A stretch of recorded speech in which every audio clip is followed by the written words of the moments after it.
records of all time is complete. The Warriors are NBA champions again. He's been a perennial all-star. He's been the league MVP, but he's never been the finals MVP. You're Bill Russell, 2017 finals MVP, Kevin Durant.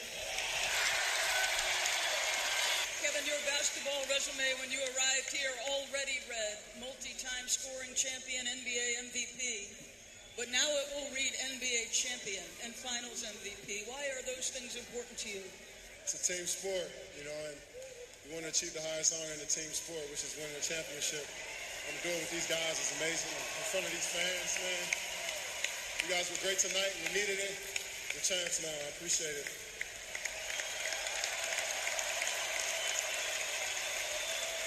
You took your share of criticism, but you said win or lose, you had made the right decision. What have you found with this particular group of guys here in Golden State? Yeah, it's just a great group of guys, great community, great arena, great fans.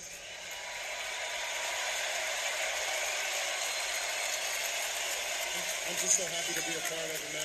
I can't wait to celebrate with my teammates in the locker room. You talk about your mom and the influence she's had. I'll give you one final opportunity to maybe express some sentiments to her here. We did it. I told you when I was 8 years old, we did it. Yeah.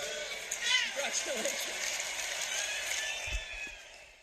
Every series is different, but 2 years ago you sat at your locker for 45 minutes with a towel over your head after the game ended, and tonight you're in here already. Can you just go through your emotions in the moment and how it sounds silly how this feels? Well, for me personally, I left everything on the floor every game, all 5 games. So for me personally, I have no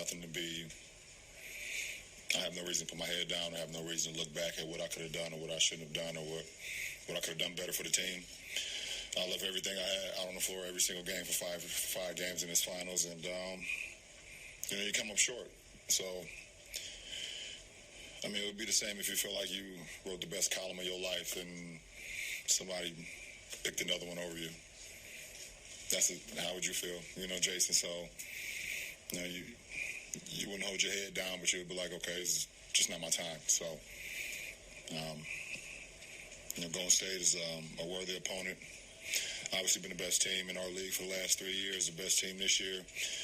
And they showcased that throughout the postseason. And we were another opponent in their way.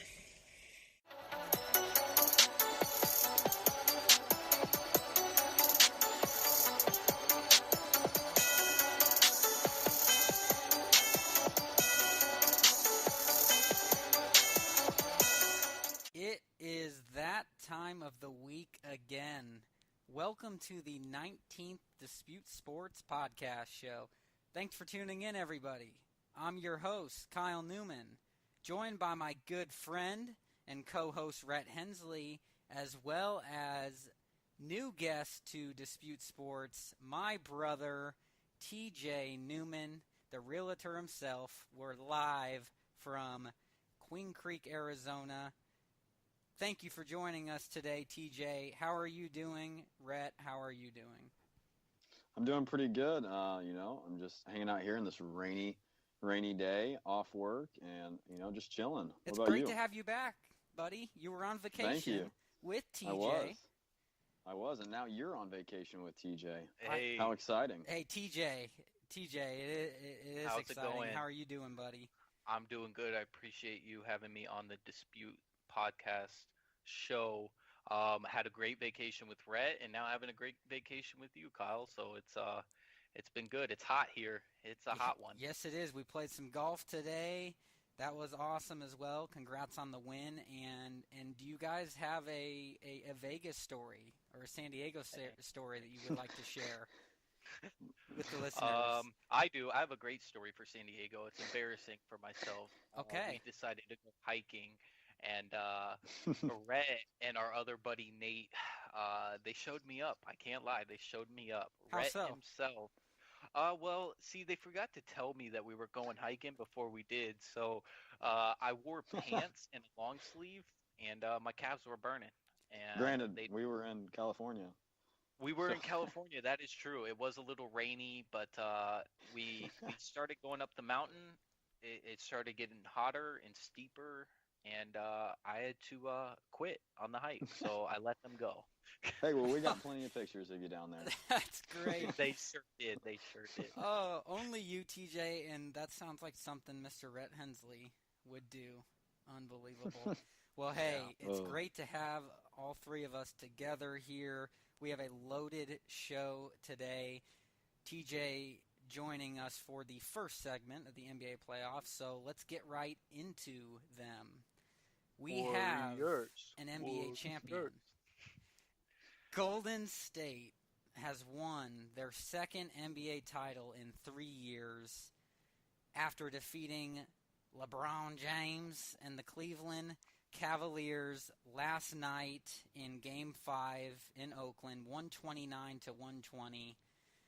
But first, let's recap Game 4, because that is where I left off from last week's podcast show, running it solo.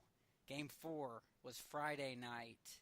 Cleveland came ready to play and said, no, we're not getting swept in this series. By God, we're going to get a win at home, and they did. 137-116 over the Warriors in what ended up being the type of game that Cavs fans were looking for, saying finally they hit their NBA Finals record 24 three-pointers as a team. Kyrie went off and had 40. LeBron, another monster performance game. Gentlemen, thoughts on Game 4 and the Cavs getting their first win in the series? Well, you know what? 24 threes, like you said, Kyle, was a major part of that. But one thing that I took away was the first quarter, and me and you have talked about it, Kyle. 12 fouls and 1 technical in the first quarter. It was a chirpy game, and it was a good one to watch. But Cavs made history, and the Warriors got shown up a little bit in that game. Yeah, I agree. They did. TJ, what did you think? Game 4 for the Cavs, getting the win there at home. I mean, as Rhett said, you scored 24 three-pointers. It's hard to lose, especially when I think, LeBron is averaging a triple-double for the finals, and having that bench really step up and come out, I mean, that made the difference right there. It really did. And for the Warriors, once again, Kevin Durant, NBA Finals MVP, had a great Game 4 like he's had all series. He had 35 points on 9 of 22 shooting. Draymond Green had a nice game, 16 points, 14 rebounds. And this was the story of the Splash Brothers struggling in this game. Steph Curry, worst game of the playoffs, 14 points on 4 of 13 shooting, 10 assists. Klay Thompson had 13 points on 4 of 11 shooting. That was a big difference to me in that game.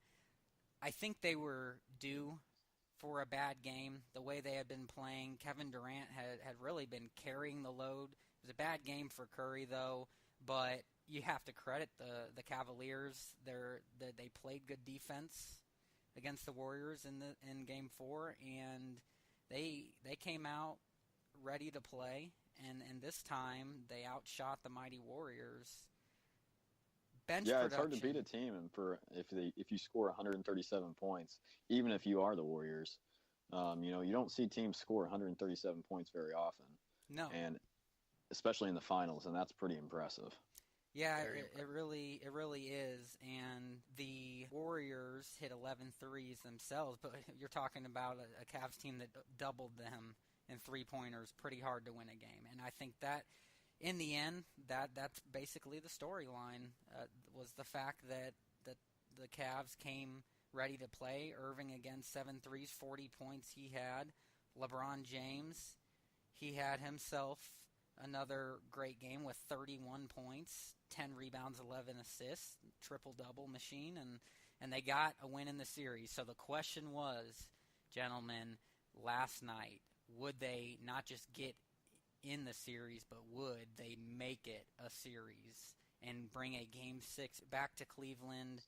Well, the answer is no. For quite a while, like games 1 and 2 were, it was a close game. Cleveland was hanging around. In fact, it's funny, TJ and I, at about halftime, when the Cavs were up 4 into the second quarter, we went and ran to the grocery store, and we come back, and the Warriors just went off. And that's when it all happened. David West, things getting chirpy. Oh, boy. And which they did kiss. I want to throw that out there. I did see lip-to-lip contact. It was a kiss. That's, debatable. But the bottom line is, the face-to-face, the Warriors went off. Durant, Curry doing their thing. And they got the win, 129-120, winning their second title in 3 years. What's your guys' thoughts on Game 5? Yeah, my thoughts on Game 5, is the bench coming out and scoring 7 points. How are you going to win if you have a bench that comes out and scores 7 points? You are not going to win, even if LeBron does have 41 points. Kyrie Irving dropping 26 and J.R. Swish dropping 25. Heck, they had a great game, but when your bench doesn't show up, you're not going to win. No, not at all. That was the difference, was the lack of bench production from the Cavs. And once again, the Warriors being led by NBA Finals MVP Kevin Durant, 39 points. And Steph Curry, great game, 34 points. Draymond Green had 10 points, and Klay Thompson hasn't really had to contribute this series. I mean, it's been the Curry and Durant show, and that was the difference. But how about Iguodala giving the Warriors 20 points off the bench? Huge. Phenomenal. Right, yeah, pretty impressive. To have a bench player to come out and drop 20, that's helpful. They definitely outscored the Cavs on the bench, and heck, Iguodala did it plus 13. So, you can't beat that. No, you can't. My question is, did you guys think the Cavs would get this game? Because I was very confident, despite going up 3-0 and Warriors not being able to capitalize on that Game 4 sweep. I was confident that the Cavs would make it to a Game 7. I think when you have your back against the wall, nothing, you see that fire in Kyrie's eyes and LeBron's eyes. I was very confident that they would be pushing it. The answer is yes, because I would say from both of us, because we both predicted a 7-game series. And I did expect it to happen. I didn't think they would come back down 3-0, though.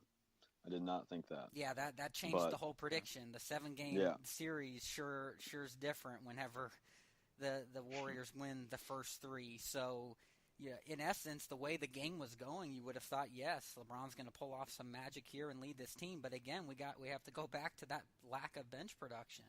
I mean, are you kidding me? Lack of bench production, and then Kevin Durant dropping 39. Every time LeBron James came out and scored, Kevin Durant matched him. It's pretty impressive, and that's why Kevin Durant's the MVP for the finals. Yeah, I mean, and you have to also look at the Cavs turned the ball over 15 times to the Warriors 13. Just a couple more, but it's still too many turnovers against a team like this. And what's amazing to me is that the Cavs actually shot a better percentage from the floor. They shot 53% to the Warriors' 51%, and the Warriors only hit 3 more threes as a team. But again, when you talk about that lack of bench production, it really made the difference. And you're right, Red. That's the thing in this series to me. Kevin Durant had an answer every time. He one-upped LeBron James in these finals, and he deserved the MVP. He got his first ring, and I thought that the series was disappointing in the sense that I think everybody thought it would be a 7-game series and close games. I mean, we can count this final game as a close game, but I mean, when you have 3 out of the 5 games be blowouts, it's hard to call this a great series and what you expected. I did not expect this, but hats off. TJ, you think that Kevin Durant deserved that MVP?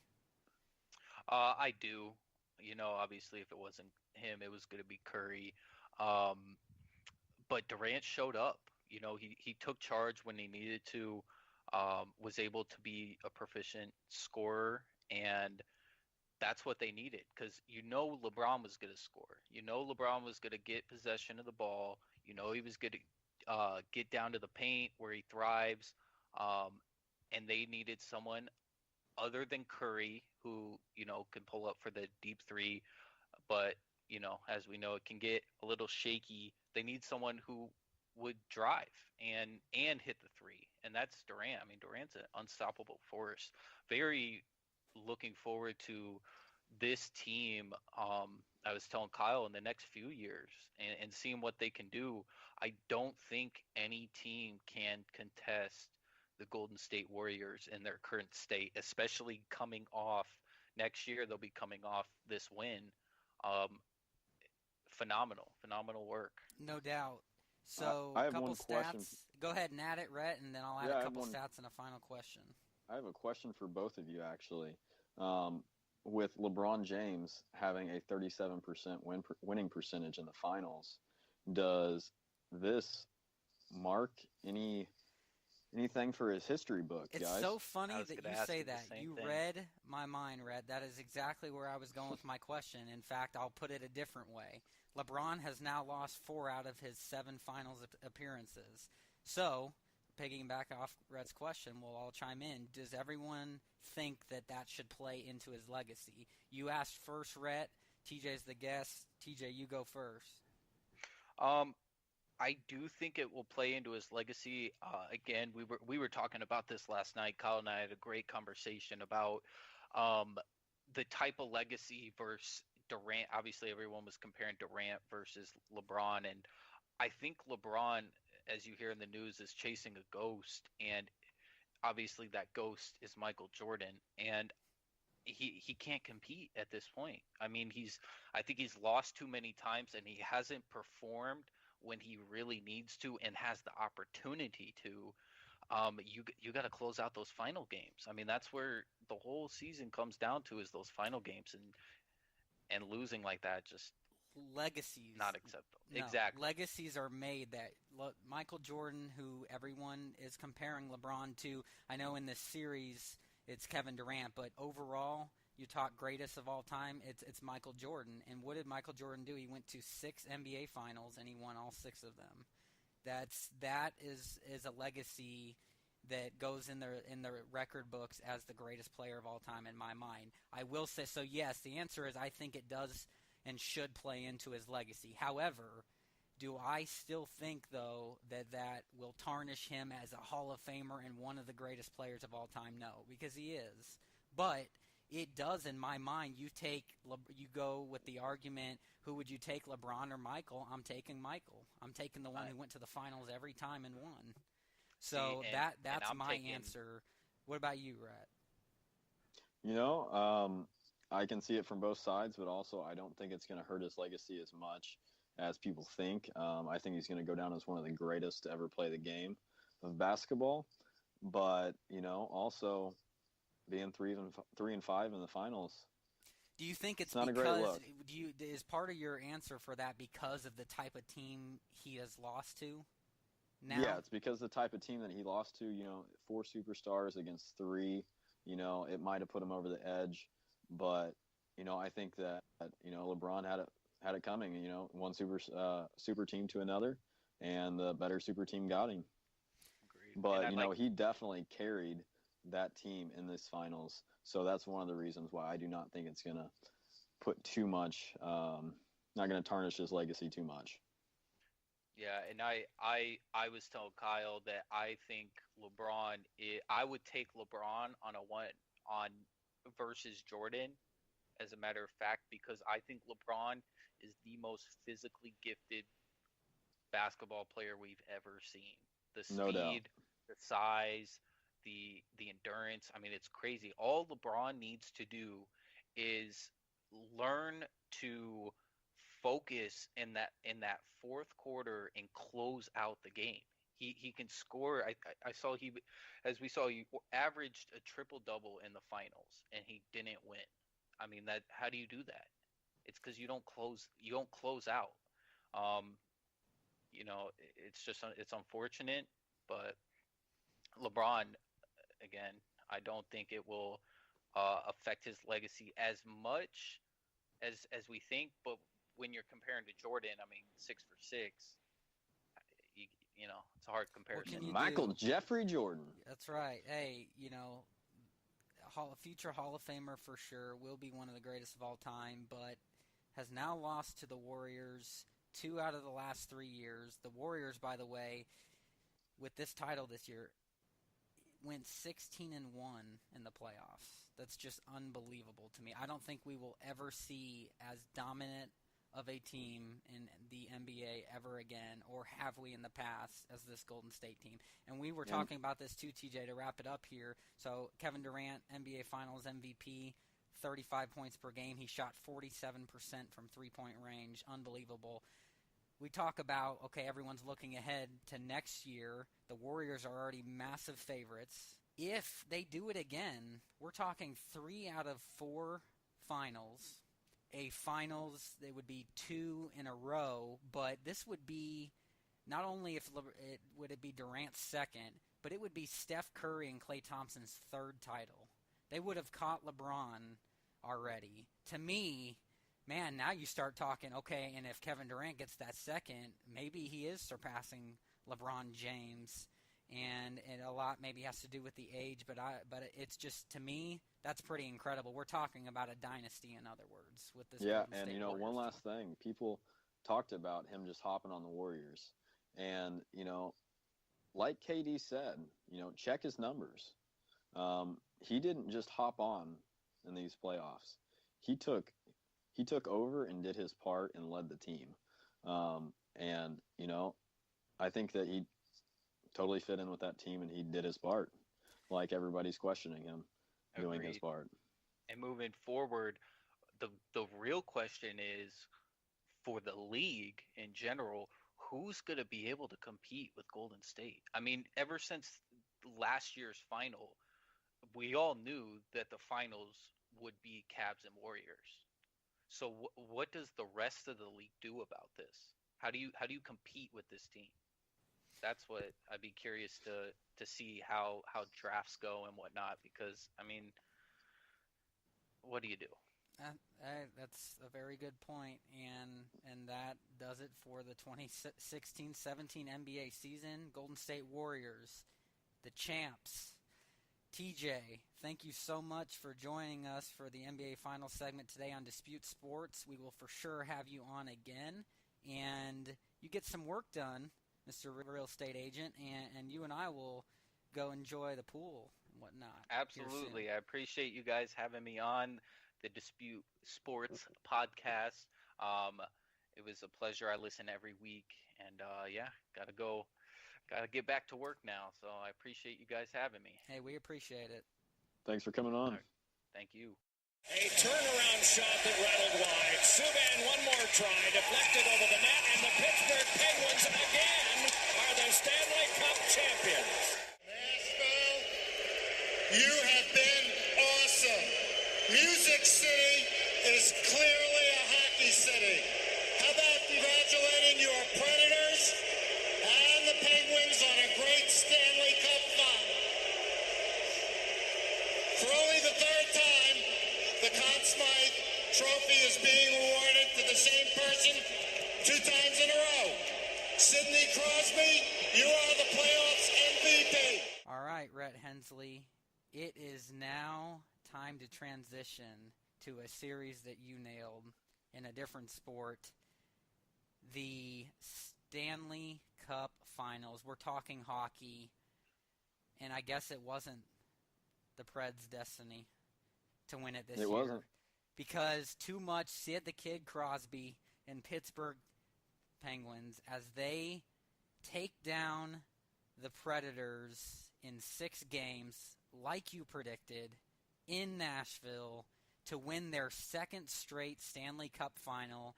And Rhett, they are the first team in the last 19 years to win back-to-back Stanley Cup finals. The last team that did that 19 years ago was the Detroit Red Wings in 97-98. So very impressive what the Penguins did in this series. We only have the one game to recap from last week's show, and that is Game 6, Rhett. And for a while in this game, I thought it was playing perfectly into the Predators' favor. The crowd was into it, and they were playing phenomenal defense. Pekka Rinne was doing his thing in front of the net, and then the goal that was not a goal that happened in the second period changed this game, frustrated a lot of Predators fans, but a lot of talk around the league as well. Did the Predators get ripped off, and should there have been a Game 7? My answer to that is yes, Rhett, and we will get into that. But the fact of the matter is the refs made a mistake. The goal did not count. And in the end, the Penguins wanted it more down the stretch. And Patrick Hornquist, with a minute and 35 seconds left, gives Pittsburgh the lead 1-0 after just some massive luck that he have. I mean, it bounced off the wall. He put it in off the back of Pekka Rinne. He almost still made the save, but it just went in at the right angle, and they took the lead, and then an empty netter to put the icing on the cake was Carl Hagelin. And the Predators lose to the Penguins 2-0 in Game 6, and the Penguins are Stanley Cup champions. Sidney Crosby is the Stanley Cup Finals MVP, and he should be. This is now his third Stanley Cup. Rhett Hensley, one of the greatest players in the NHL, and he'll go down as one of the greatest players of all time in hockey. But first, your thoughts on Game 6, and then your thoughts on that goal that was taken away from the Predators that would have given them the lead. You know, it was a barn burner, really, going up until the third period, like you said, when that goal got taken away. You know, Nashville was fired up. The crowd was into it. And I was starting to think maybe my prediction was going to be wrong. You know, I was pretty impressed. And I still think that the Predators have a lot to take away from this, you know, the Stanley Cup. A great run. What a great run. It's phenomenal. And, you know, I'm not even a Nashville fan, but I'm still pretty proud of them for, you know, going in there and, you know, doing pretty good against this Penguins team. So your thought on that goal? The refs got it wrong. So, from my understanding, it was the tip-in, right? Yes, and the issue with it is that the refs blew the whistle because they thought that Murray made the save, but he didn't have the puck. And they blew the whistle. So, and so they got ripped off. You know, it happens in all of sports. It's unfortunate in the biggest stage because I will say that goal counts. The Predators win this game. So that is a big missed call. So it's understandable how everyone would be upset about that. The bottom line to me, though, is this Penguins team proved to be a better team. And I do not think that the Predators would have won Game 7 in Pittsburgh. The way that they had looked in Pittsburgh in the other three games wasn't going to happen. But especially if you lose to the game before 6-0, that is a hard one to come back from. Oh boy, yeah. Game 5 was just a horrendous performance from the Predators. Pretty much just a shootout over there. Yeah, and that's the problem. I think they were too good at home, and the Penguins had a goalie in Matt Murray who came in from Fleury in the finals, and he played great. I mean, he looked like Pekka Rinne in the first 3 rounds. He was stopping everything, and then Crosby and Malkin, and how about Jake Gensel, the rookie? I mean, he scored a goal in almost every single game, and he had a hat trick in the finals. He was key for the Penguins. They just had a better offensive team, and in the end, they wore out this Cinderella story that was the Nashville Predators. And hey, you know, they have nothing to hang their heads on. This was the 8th seed in the playoffs. Nobody picked them to even beat my Blackhawks in the first round. They did it, and it was a great run for them, their first Stanley Cup. They went 6 games to the defending Stanley Cup champions, and I think they'll be back in the future. Certainly a team to be reckoned with now.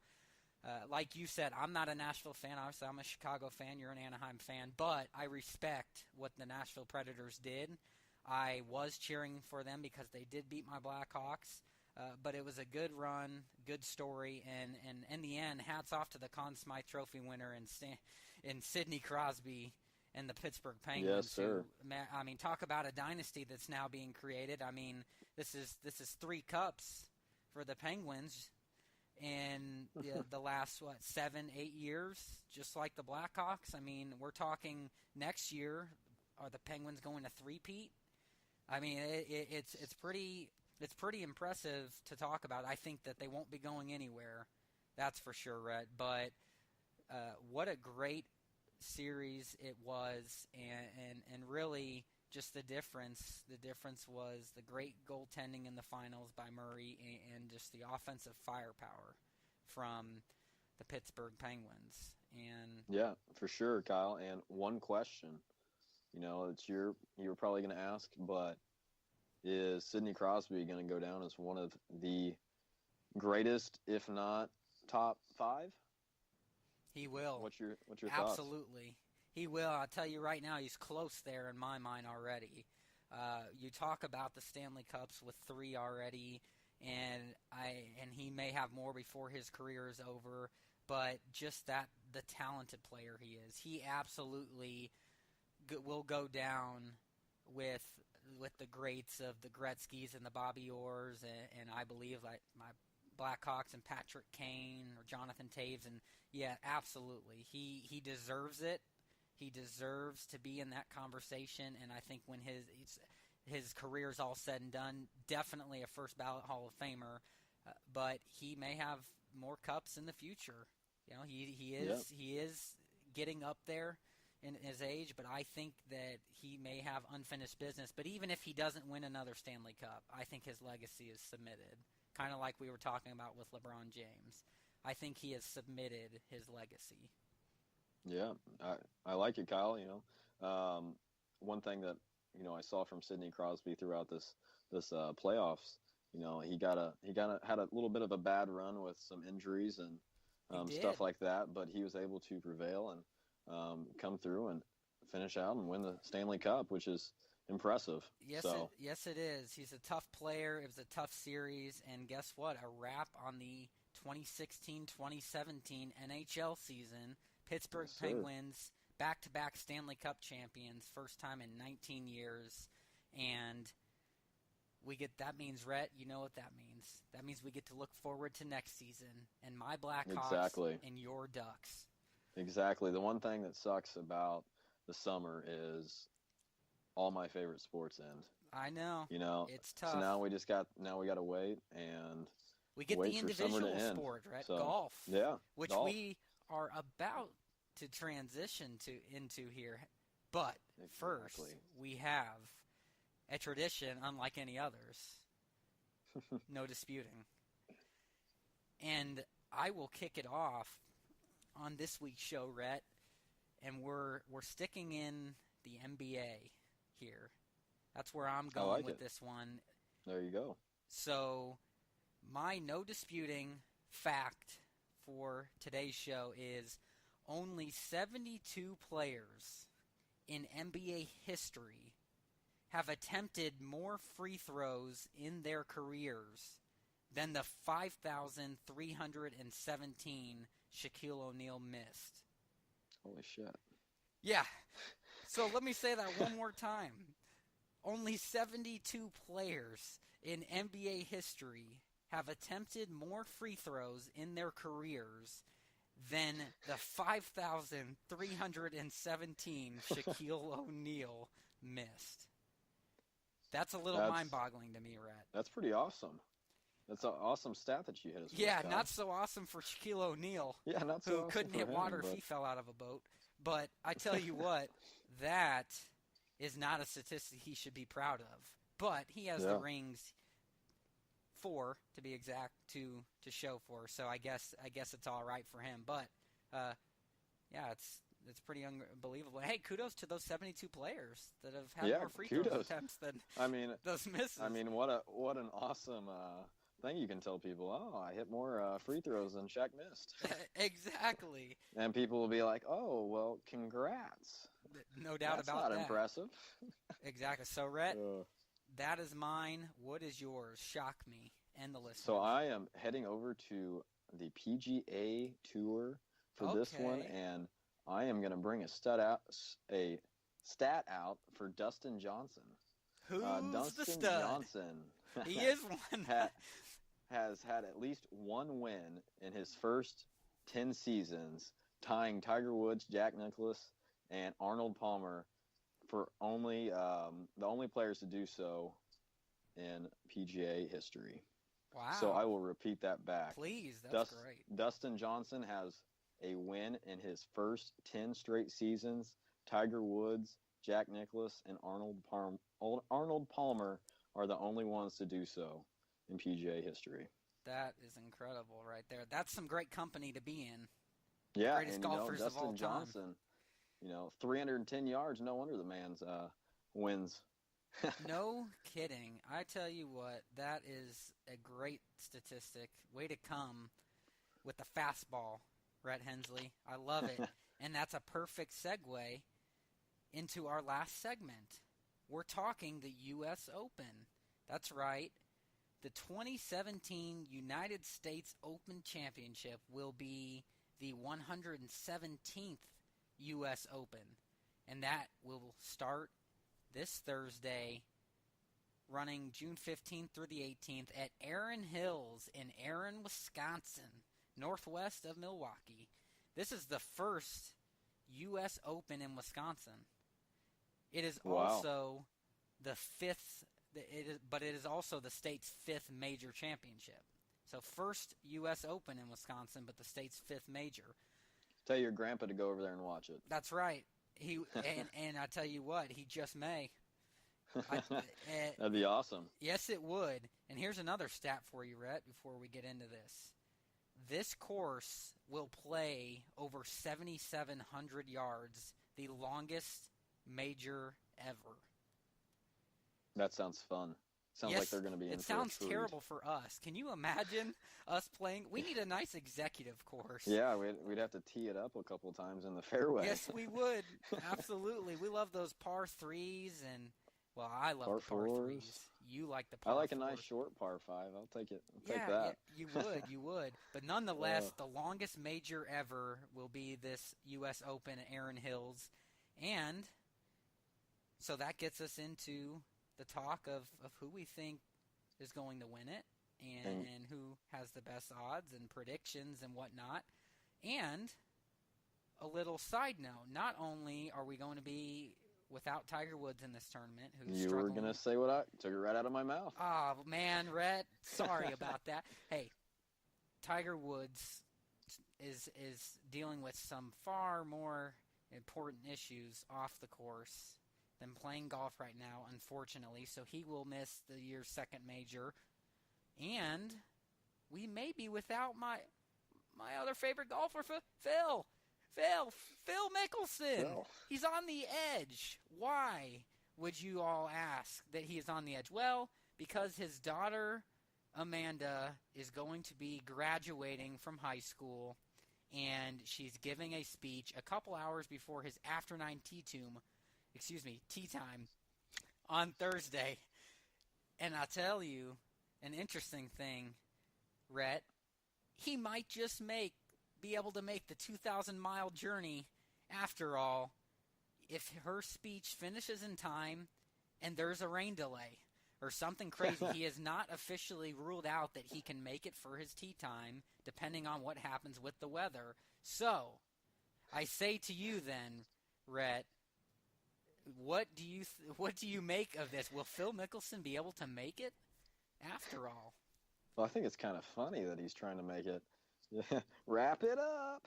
Yeah, well, No, hey, I mean, he's 2,000 miles from San Diego to Erin, Wisconsin.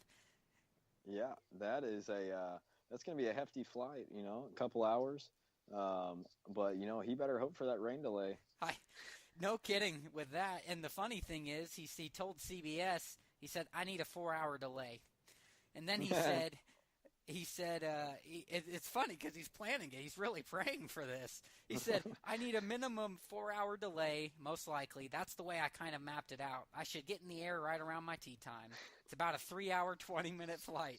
He said, last night there was a 60% chance of thunderstorms. Right now, there's 20%, so who knows? I'm going to keep my game sharp the next couple of days, but it's not looking good. So it's and the crazy thing is Mickelson's caddy, Jim Bones McKay, will be on location waiting and ready for him to go. And you know, if he did go, Rhett, how prepared will he be? I mean, we're talking about the man not even being able to get there and practice putting, chipping on the range. He needs to hit the range at least because this dude will hit it over the trees. He's already the world's greatest scrambler and will be in the history of golf. And he's been doing a bit too much of it this year. So even if he did play, Rhett, unfortunately, he's not who I think would win it or really be in contention. And you know what's worse about that is this is the one major that Phil has not been able to win. He's won all 3 other majors, but this one has been the pain in his side. It's been the thorn in his side. He can't get it, and he may not once again this year. But it's funny, Rhett. He said, you know, if I couldn't make it, maybe I'll still show up and be on the Golf Channel and roam the golf course and give other golfers advice on how to finish second. And troll the players some. That's right, because nobody has finished more times in this tournament second than Phil Mickelson. So we will see with that. I hope he does make it in time, and if he does make it and play, I hope he wins it. Phil for Phil. But hey, you know, he might make it there, and he might get knocked out first round. Who knows? That's Phil Mickelson, the unknown. So that leaves the rest of the field, Rhett, and that leaves predictions for us. So before we get into some of the other golfers that, you know, with statistics and tee times and whatnot, let's give predictions. You want to go first or me? I can go first. I'm actually going to go with Jordan Spieth over Dustin Johnson. Whoa! Dustin Johnson is favored, but, you know, I think that Jordan Spieth could definitely come in and take over the U.S. Open and finish it out. But, you know, I think Rory McIlroy, my man, is going to be up there also, and so will Dustin Johnson. And I think it's really just going to be a shootout, and I'm looking forward to it. You want Rory McIlroy. I don't want to jinx it. Yeah, okay, so let's be real why you're really not picking him. But that is a safe prediction. It is, right? It's safe to pick Jordan Spieth, and I'm sure I enjoy watching him win. He's a great fellow to watch, and you know, really all 3 of them are. But I think that this is his time. What about you, Kyle? Well, I think it's going to be the man, world number 1, who missed out on the Masters because of a freak fall down the stairs accident. That's there right. You go. World number 1, Dustin Johnson, will win this year's 2017 U.S. Open, and here's why, Rhett. I already gave you the stat that this is the longest course in major history. And who better for a long course than the bomber himself, Dustin Johnson. Give me 330, 350, please, and let me get a few eagles. That is Dustin Johnson, and that is basically why I pick him to win back-to-back U.S. Opens. This is last year's champion. He's looking to defend, and I think this course suits him perfectly because of how long it plays, right? And he's one of the hottest golfers right now in the past year. If he can putt well, I think Dustin Johnson wins this U.S. Open. But I agree, there's going to be other big names right up there, and that's what we can talk about here, is that one thing. Go ahead. What was that, Kyle? No, go ahead. You know, I was really thinking you were going to say Ricky Fowler, Kyle. I would love to see it. I want him to win his first. I don't know if you heard this, Kyle, but he's going to be sporting a Green Bay Packers bag at the tournament. I did not. Excellent. Boy, he knows How how to rock exciting. some colors, doesn't he? He does. He does. But, one question I have for you, Kyle, before you move on to your question, do you think that Dustin Johnson is going to have a little pressure on him from winning the U.S. Open last year? We do know that his track record with having some pressure on the line, he's not the best. But do you think that he will be able to overcome that pressure and win? I do. As I'm assuming you do because you picked him. That's right. Hey, he plays so calm and collective, and I don't think the pressure bothers him. He's a special golfer, man, and he's playing hot right now. I do think he can overcome that. Now, I do think there are going to be a lot of other names, the big names that'll be right there pressuring him, and one of them is Ricky Fowler. I do believe Ricky Fowler will be right there. Don't hate on the man with the best wardrobe. Come on, Rhett. I want Ricky Fowler. If Phil doesn't play, Ricky's my third favorite golfer. I want to see Ricky Fowler win, and he is playing well this year. He really is. Fowler, this is a course that suits him well. So Fowler is 7th this season in strokes gained putting. And the problem with him is he's not played well at the U.S. Open. In the last 2 years, he's missed the cut. But he finished tied for 10th and tied for 2nd in the 2 U.S. Opens prior to that.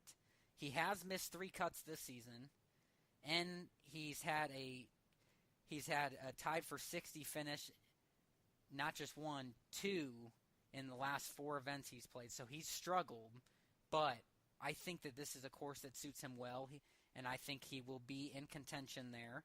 I don't think he'll win. I think that's DJ, but I think he'll be there. Jordan Spieth, this is why what hurts him, Rhett, though I think he'll be there.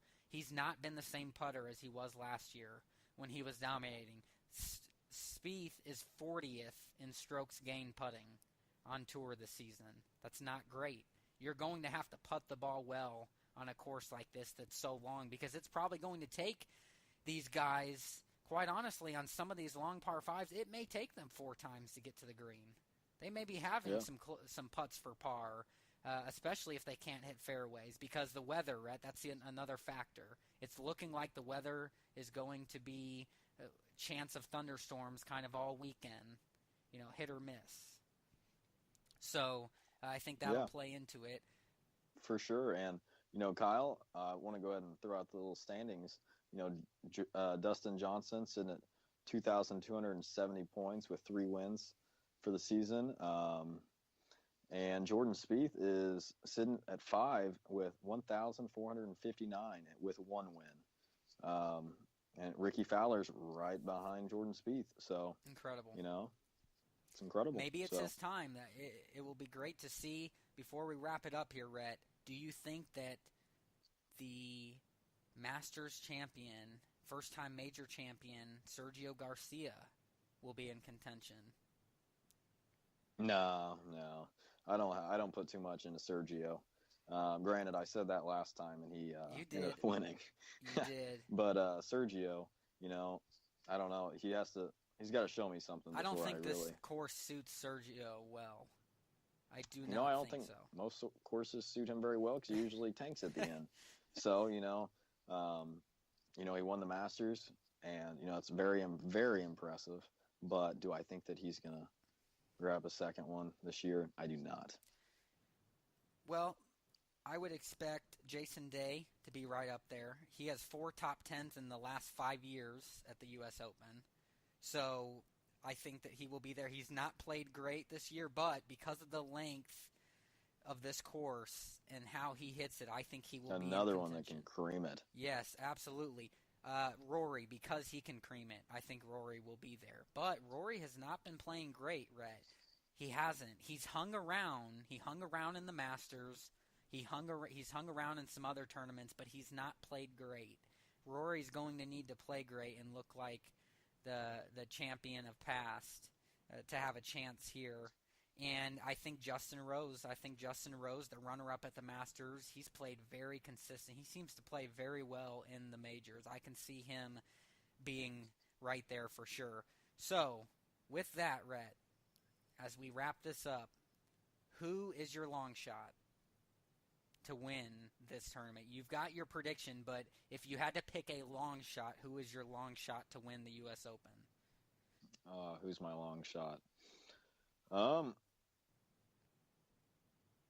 might have to go with Adam Scott.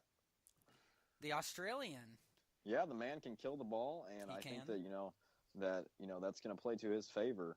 He he might struggle a little bit on the putting game, but I feel like he might be able to make that up with his long drives.